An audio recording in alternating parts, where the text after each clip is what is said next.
A quarter of men aged under 85 are diagnosed with prostate cancer, and a campaign being launched this morning hopes to get more men to do something about it. The campaign is called Blue September, and it aims to get more men checked for the disease earlier in life, as well as raise money for research. We're joined now in Sydney by Professor Tony Costello from Australian Prostate Cancer Research and Ben Peacock, a survivor of testicular cancer. Good morning to both of you. Professor Costello, if I start with you, why are doctors still confused when it comes to testing for prostate cancer? Well, there has been a lot of negative about testing, and the confusion is that the test isn't perfect. We do have a good test. I think it's a good test. What you really want to do is talk to your doctor about your risk and ask about the availability of a test, and then have the test, and then after that then make some decisions about whether to go on with biopsies, etc. We concentrate too much on just this single blood test. I think there's a lot more about men's health and prostate cancer risk than the simple blood test.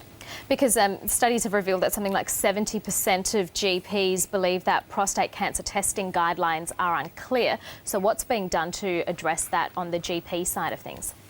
Well, we're trying to get a consensus between all the groups who have a stake in prostate cancer, and I'm very sympathetic to GPs. I think we've done a very bad job in educating GPs, and one of the problems we have is that the testing really has only been 10 to 15 years old. So a lot of GPs who graduated in the mid-90s would have had no education about PSA testing, so we've got a job to do. Ben, take us through your story. You were very young, just 33, when you received your diagnosis. How did you get that diagnosis? I did. Look, I was fortunate enough to be, I guess, smart enough to go to the doctor when I found something wrong. I found a lump on my testicle and went to the doctor the next day, and he sent me for an ultrasound, and the next morning, 6 o'clock in the morning, I was there having surgery to remove the lump. But this is the point with cancer, is if you go to the doctor, it is curable, but far too many men die of cancer because they sort of hold on to it and worry that think it'll go away, and they don't get diagnosed and they don't get treated. Professor Costello, is there still some embarrassment for men around talking about prostate cancer? Yeah, well, what Ben was saying, younger men get testicular cancer and need to self-examine, feel the lump.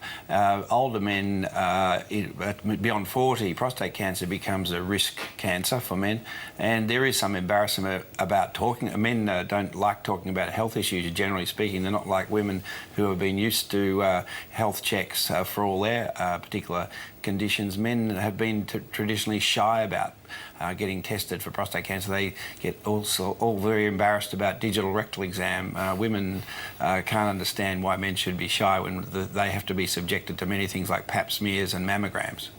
And Ben, take us through what your treatment was like. You've written a book about your experience. I have. I wrote a book called Lessons from My Left Testicle, and it's kind of taking you through the hayride that is cancer. It all starts with quite a small operation to remove the lump, but for me it ended up in an operation that left me with a scar that basically runs all the way down my middle. After that, it took 6 weeks to even be able to stand up straight from that, but which led to 4 rounds of chemotherapy. So it's quite a hayride, but it's worth it because you come out the other side and you survive, and life's actually better as a survivor. You've gone on to have a family, Ben. Was there a point that you thought that wouldn't be possible? Absolutely. It was never a given. I mean, chemotherapy makes you, essentially knocks out all your sperm, and it takes years for that to come back. We got to the point where we were actually trying to, we were looking at doing IVF, and the morning that we were meant to be at the IVF clinic, my wife did a pregnancy test and found she was pregnant. So we were very fortunate, I think. Oh, congratulations. That sounds like a wonderful story. Professor Costello, how do you go about getting men to talk more about these issues, and how does Blue September help that happen? Blue September is raising money for cancer research, and in particular men's cancer research, such as Ben's. I think we are winning in terms of getting men to talk about their health. We're going out to work sites, and I think men are becoming more conscious about their health risks, and not just cancer risk, but blood pressure and cholesterol and depression and alcoholism. But what I would say, Ben's story is very instructive for men and cancer, because when I started in cancer surgery in the 80s, everybody who had Ben's condition where cancer had spread from the testicle to the lymph glands died. We didn't have chemotherapy even in 1980 to treat the way Ben's been treated. Similarly, we didn't have treatments for prostate cancer in 1980, and all men who got a diagnosis of spread of prostate cancer died from it. We've moved on in 30 years. There's been tremendous change and tremendous improvement in our prostate cancer detection, our testicular cancer detection and treatment. And just take us through the advances in treatment. You have been a pioneer in terms of prostate cancer surgery, haven't you?